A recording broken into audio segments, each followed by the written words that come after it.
Kelvin. I'm Samantha. And welcome to Hadithi. Thank you for being with us the first few videos. Today I want to talk to you guys about our wedding. We got married last year on the 7th of October. That is when we had our ceremony in Kisumu, small market over there. I was a village boy then, so that's where the wedding was.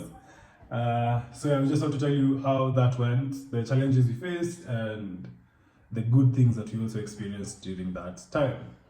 So I guess how we're going to do this is you're going to run through you like a few days before the wedding and a few days after the wedding, because it all led up to the moment. Yes. So Sammy and her parents landed on the 4th of October. The next day, on the 5th of October, we were supposed to go to Sheria House, to the government place, to work on our marriage certificate, which did not go as planned or as I thought it would go. It wasn't as seamless. And I was a little frustrated with someone right here because he didn't tell me all the documents I needed to bring to Kenya. And if anyone has tried to get stuff from one country to another on the other side of the world, it is really not easy. So in the morning, so at 3 a.m. after I dropped them, I went to my mom's place, freshened up, relaxed, and then I went to pick her up the next morning to go to Sheria House. We had an 8 a.m. appointment, like the first appointment of the day. So we got to Sheria House, walked into the office, and then they were reviewing my application because you applied online. Did you explain what the Sharia house is? So the Sharia house is where you get your marriage certificate for anyone that is watching from the US. So it's like the courthouse. It's where you get your marriage certificate and file all that out. So continue. Yes. So I had recently applied the application online. That's how it is, online, and then you go physically. So I thought that because I had filled everything online, we were just going to show up and we were going to be asked to recite our vows and sign the thing and then go home, which it did not go like that. No. So we get into the office, she reviews the application, and then she's like, "Where are your documents?" Documents? I didn't think we needed documents. I already uploaded them. But no, they needed the physical copies, which included her birth certificate, a letter of impediment to marriage. Those at least I should have brought, but then there was this other document that we didn't know we needed, the affidavit of? From the US Embassy? Yeah, what? Affidavit of marriage. Affidavit of marriage, she needed that too. So we couldn't get all those documents in time, and the wedding was set for the 7th of October, like 2 days from then. This was a Thursday. No, this was on a Wednesday, I think. A Wednesday. Nothing, man. Anyway, so we are heading up to our wedding, but the government does not recognize that yet. No, not for a while longer. Yeah. Like, we are going to set another date for you guys, and the date was set for a month from then. Yes. Okay. So, anyways, we flew to Kisumu the next day. We had organized for another hotel for them to spend the night before the wedding in. And then I'm trying to call this lady to tell him that the guests have arrived, and she is not picking up. I sent people over to the office, and they're like, "Yo, no one's here. This place is empty, man. All the doors are locked and everything is empty." Wow. So now we begin finding a hotel for them to stay in. Luckily, we found one called the Rock Motel, just along the way from Kisumu. This is so embarrassing. The more I talk about it, the more I realize that I did not prepare for shit. I trusted people to do things for me. That was the first lesson I have learned, I think, and I will hold on to it for the rest of my life, is that there are certain things where you will have to do for yourself. Can't trust anyone. So, if you know my wife, you know she's very organized. Yeah, so if you can guess at this point, I was overwhelmed and having quite a few breakdowns. You know, there's the whole culture shock of, you know, even visiting a new culture and a new country. But there's even more culture shock when you're getting married in a new country, in a new culture. So yeah, the day before the wedding, I think it was rough for all of us. Kelvin was stressed trying to plan things. I was overwhelmed because I had no idea what was going on. We had friends that their car broke down the day before, so we were trying to help them in Kisumu. My parents were in the village getting the whole meeting all the family. And granted, my mom had come to Kenya for the first time on October 4th. And on October 6th, she is serving chicken to Kelvin's grandparents and just not really sure what's going on. So let's just say the Americans were a little bit in distress at this point.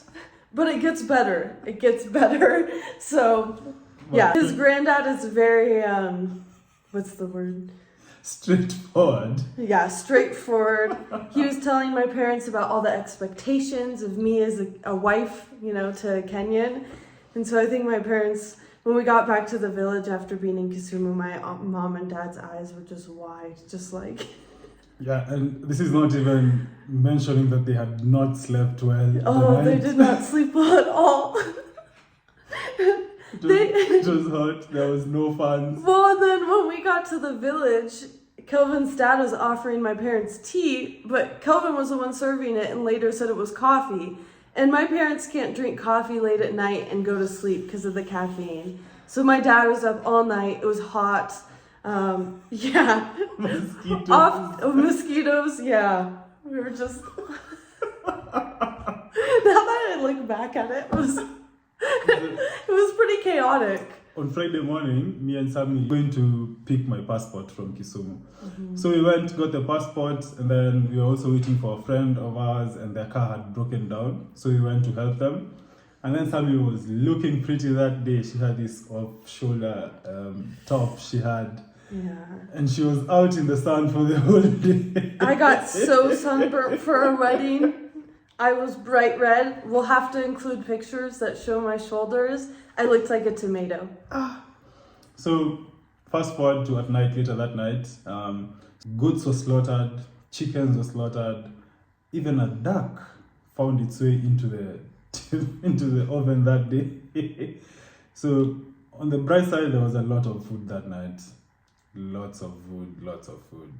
Oh, there's one part. This is I think my favorite part of the whole thing. We were having dinner, the whole of us, and everyone was having food. We were seated outside. Everyone was having food and everything, and such and such. And Sammy's mom picked chicken head and put it onto her plate. So I asked her, "Oh, you like chicken heads?" She's like, "Chicken heads? What do you mean?" And then she realizes it's a chicken head that she had served herself. African culture is very different. Us guys eat everything, from the chicken head to the feet. Yeah. Even how far you guys eat the bones down on chickens. He's always telling me how much I've left of chicken when we eat it. Nothing goes to waste. Anyway, so we eat the roast goat and everything. Guests are already arriving. It's all hustle and bustle. The wedding planner, not planners, the chefs and the people who were setting up the event had already gotten there. And it was time to take Sammy and her parents to the hotel. Well, something happened before that you probably forget. While everyone's eating and stuff, I was actually sobbing up in the corner because we had just found out that our cat died. So, meanwhile, my parents and I were pretty upset that night while everyone else was celebrating. Because for us in the US, our pets are our family. And we had just lost this cat, and my dad was super attached to this cat. And so I was sobbing the night before. Everyone is having the roast goat and stuff, and I'm in the corner talking to my sister about what's going on with my cat, and I'm losing it. So that whole day for me, the sunburn, the losing my cat, all of it was a little bit rough, but it gets better. Yeah. So at this point, I don't know what to do. Everyone seems very, like, all the Americans are very under the weather, and all the Africans are just everywhere, except my mom. My mom was going through something that night. I don't know what, but she was not having it too. Aside from that, everyone was having the time of their lives. So I'm wondering, what did I do wrong? What's happening? I tried to give them space, her with her parents, to like, I thought maybe it's the wedding sinking in. So I leave, and then when I go out, I can't stop thinking about them. So at this point, we had planned to live in the village. I have a small Isimba in the village. It's a 1-bedroom small house. And so her parents came and looked at the house. They asked, "This is where you're going to live?" My dad's exact look was, it's like, this is where you guys are gonna live. Yeah. Anyways, we take them to the hotel. Yeah, I spent a few minutes with Sammy, just trying to console her and tell her everything is going to be okay. At this point, it's like close to midnight. And then I go back home to the village. There was a lot of drama in there. I need a whole video to explain all that drama, because I don't even know what was going on, do I? how do I even explain what was going on? It was people who came to have fun were having fun. And so we had a couple of people who like to drink in the compound. And my mom is a staunch Christian. You people are drinking in my compound before my son's wedding day. And my church people are coming. Hey. Yeah. Anyways, as soon as the drama began, I left. I wanted to have a clear head for the day, the next day. So I went into my house then with a couple of friends. We talked, ate, and then I went to bed. So we went to bed really late. The wedding was supposed to begin at 12:30 in the afternoon. So I was supposed to send guys over to Sammy's hotel to do her makeup and such and such. And then my mom was going to go with the church people to go pick her up and sing for her. You know, they usually sing, going to pick a bride. I woke up late. And I was woken up by the camera guy who was calling me, telling me that they had already landed in Maseno and they needed to be picked up. So, anyways, good thing I had a very reliable friends back then. Eric and the gang, they did everything for me, man. Eric made like 1 million trips picking people up for me. He also took. His wife was the stylist, no, the stylist of makeup artist. So shout out to Lexi for my makeup. They didn't even have breakfast. As soon as they got back home, I was like, bro, time is going. You guys need to go and do Sammy. So they just... Yeah, and before they got there, I had high hopes of, curling my hair, doing my hair. The electricity was out at the hotel. So things were already kind of off to a rough start the morning of, too. And I was trying not to panic. And then I was like, you know what? I have curly hair. My sister always told me that she wanted me for my wedding to have curly hair. So I got in the shower and I made sure I just went back to my natural curly hair, and I was almost in shambles at that point. And then I kept calling Kelvin, where's Lexi? Where's Charity, his sister? Because they were supposed to be there like 2 hours before. 2 hours before, yeah. And I'm like, what the heck? I don't know how to do makeup at all. And so I was sitting there just stressing. We had a nice breakfast at least. Yeah. But yeah, things still continued to get better. On the way there, Eric could not find the gate to the hotel.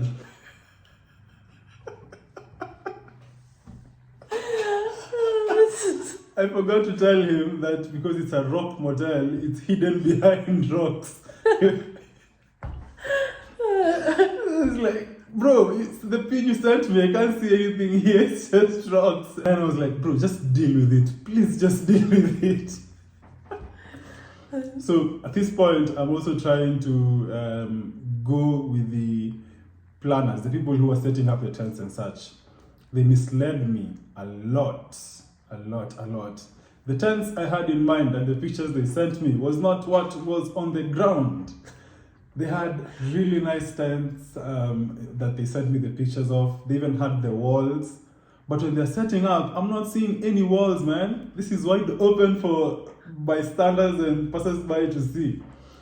Also, where we had agreed to set the tents, that morning they woke up. I don't know who they consulted, but they decided no. So they moved it elsewhere. They moved it to like a farm, man. A shamba. The Kenyans know a shamba. So I was not happy. Anyways, I decided it's done. It's done. I just need to chill and let the day go. Yeah. How was it at the hotel? It was stressful at first. Right when Lexi and Charity arrived, I think it was only like 20 minutes into my makeup that his mom and all of the women started singing outside the window.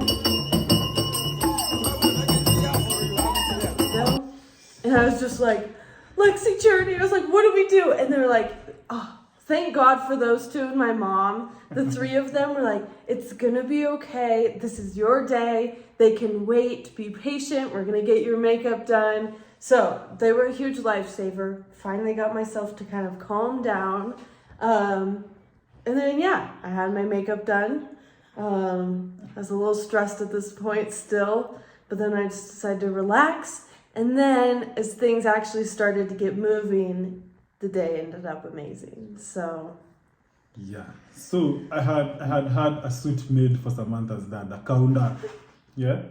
So I had it made way before. They sent me his measurements. I went to the tailor who made mine and my guy's suits and my dad's, everyone's suits. And then he put the thing on and the thing won't fit. So this was even when we were in Nairobi. So I called the guy. I'm like, yo, come meet us. So he meets us at Sarit Center, takes fresh measurements, and then makes another suit. So Eric had brought the suit with him the previous day, and so he took it to the hotel for Sammy's dad to wear. So I'm going to move forward for the purpose of for you to see what I saw. So when I see Sammy's parents coming in, Sammy is looking beautiful, a mom is in a dress, and then Jim is in a Hawaii shirt. And I'm like, a Hawaii shirt, like a tropical, like floral shirt. Yo, what happened to the counter? So it didn't fit again. It was too tiny again. This is the morning before the wedding. I'm like, ay.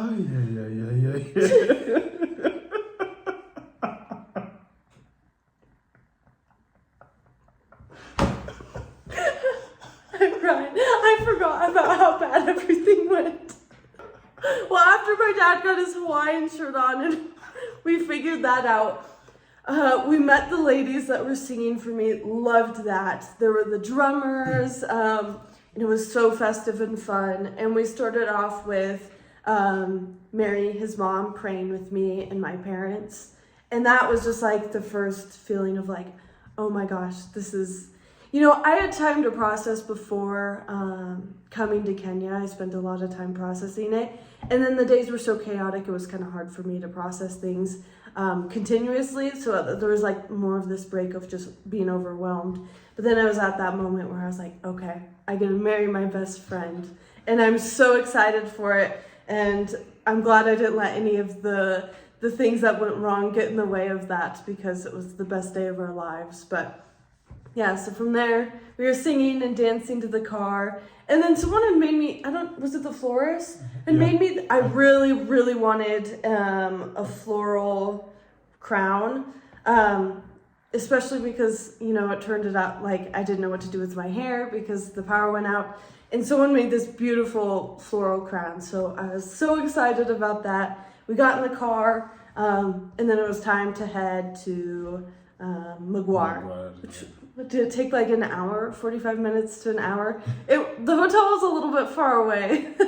So, Not far away. The roads were trash. okay, yeah, that's it. I remember they were asking me, how far is the hotel? And I'm like, yeah, just 30 minutes away. That's the first thing they told me when I met them. Just 30 minutes away, yeah. It was not 30 minutes away. Yeah. I am learning to be very literal with time when it comes to Americans and my wife especially. Americans love being on time. And I know there are some Americans that are late. You do not understand late until you hang out with Kenyans. I'm not talking like 10 to 15 minutes late. I'm talking 2 to 3 hours late. So that is one of, like, to be honest, one of the biggest culture shocks of moving to Kenya is if you have this at this time, expect it to be an hour plus later. So anyway, but we were only an hour late on the wedding despite all that. Yes. So when we were making the schedule, it was supposed to be tap, tap, tap, tap, tap, move, right? And then right before we agreed, I was like, so the thing was supposed to begin at 1:30, but I was like, 12. No. 12 or? 12. 12. Yeah, I was like, just make the schedule begin at like 1-ish over there. Just give it time, give time for at the unseen. And that's what happened. It was around 1-ish. Mm-hmm. So I was just seated. I was ready very early in the morning. First off, when I woke up and I left my house, this guy was making chapatis, man. Massive chapatis. I was like, sheesh, bro.